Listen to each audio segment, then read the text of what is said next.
Alright guys, the time has come.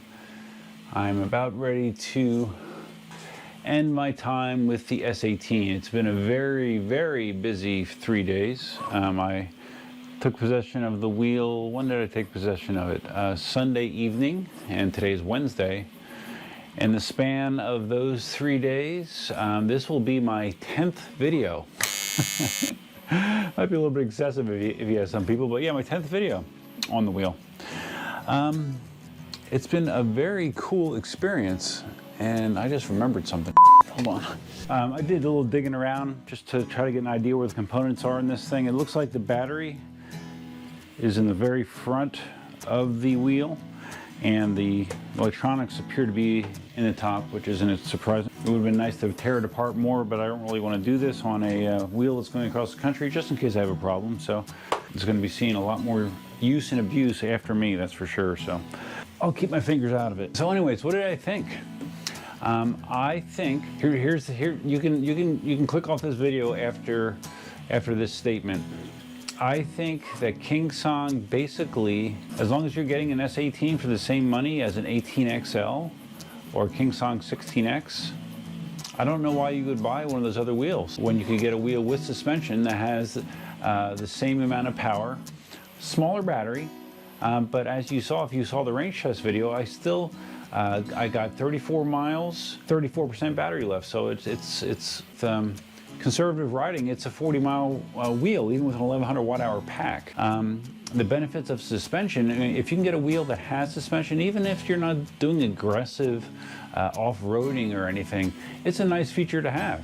You know, if you bought a car and it had power windows, you know, manual windows work just fine, but nowadays everybody wants power windows. You know, going back to manual windows feels like a real chore, you know, so it's almost like that. If you can get a wheel with suspension, get it.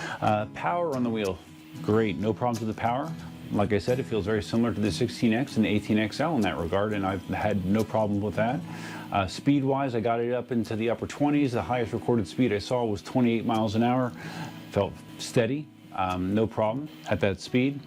Off range, I already mentioned the range. The range is very good. This has the 21700 battery. I had a KingSong 18L, well, it's an XL now because I have a different battery pack, but it's sitting right there.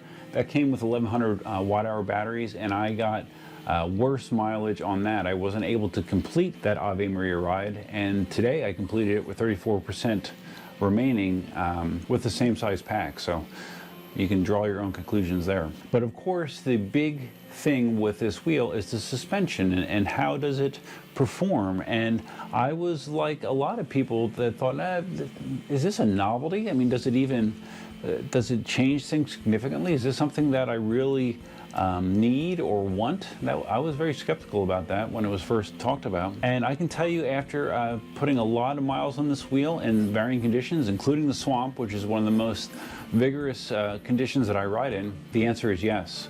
Suspension has a viable benefit. Suspension makes the experience better. I really am surprised just how much of a difference it made riding the swamp. It really made a noticeable difference.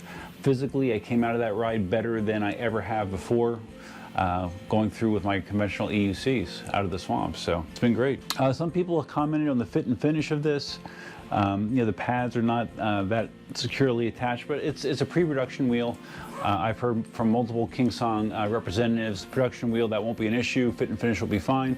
I also heard from somebody, I don't know if this is true or not, that the production S18 is going to have the gold suspension arms, I guess. So that'll be cool, I guess. As far as the actual act of filling the suspension, getting the suspension numbers right, to me, that could be a bit tedious for some people.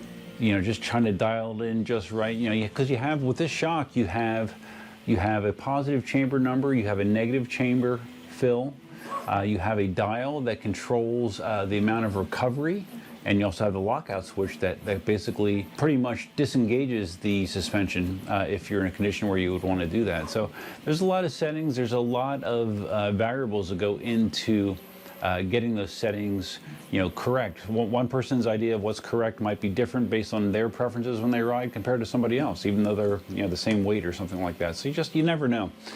So if you're into tweaking stuff like that, you're gonna love it for sure. Tire has been great. No problem with the tire. I'm trying to think of negatives, any negatives that I could come up with. I would say that the trolley system is a little weird. I demonstrated how, if you're not aware of the proper technique to raise and lower this, it'll disengage the motor unintentionally. But again, that's a technique thing. The trolley itself does work well. As far as the lighting goes, I think the lighting looks cool. The rear lighting looks cool at night. The only complaint I have about the lighting is using this as a battery indicator is not fantastic. It's a little too blurry to get a real accurate idea of what your battery condition is. You can get a rough idea. Headlights fine, very futuristic looking.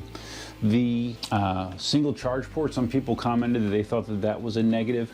I don't know that it's that much of a negative. Yeah, you only have one charge port. I know like the 16X and I think my 18XL has two as well, doesn't it? I never used two. Yeah, it does. Both the 18XL and the 16X have two charge ports, but this is a smaller battery, and the charger that at least we were sent with the pre-production unit is a 2.5 amp charger, which is more than I believe the original KingSong chargers are an amp and a half, so you have a faster charger. So I didn't really think the charge times were atrocious. So some people that might be a negative, but for me, it is not. As far as the way that KingSong handled the exposure of the wires that are going to be out in the environment because of the open design of the case, it seems like they did a good job with that, with a wire loomed around the main motor wires.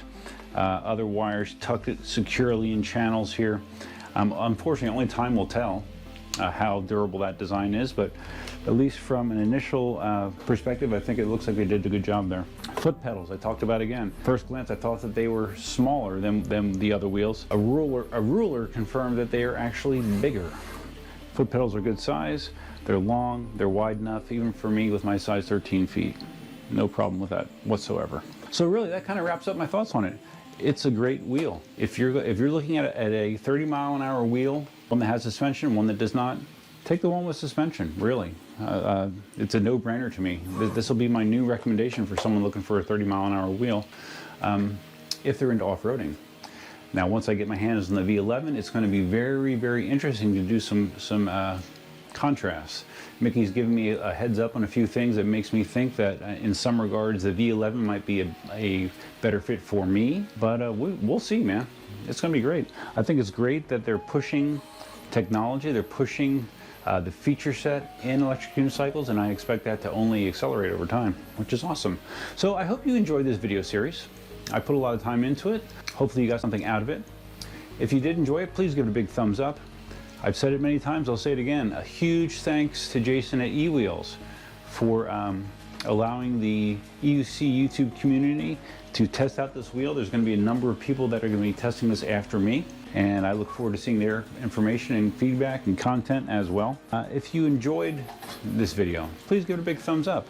If this is your first time visiting the channel, you can always subscribe, and if you're already subscribed, maybe you haven't hit the notify bell, which is over there somewhere. You can hit that notify bell. Feel free to leave your comments, suggestions, ideas, and thoughts about the S18 in the comment section below. I'll do my best to respond and answer to everyone if I'm able. Sometimes I'm not able, and I'll just say I don't know the answer, you know. But that's it. Wow, it's Thursday tomorrow already. Time has flown. It's been a very busy 3 days. That's all I have for you for now. Until next time, Duffman out. Goodbye, S18. I'll miss you.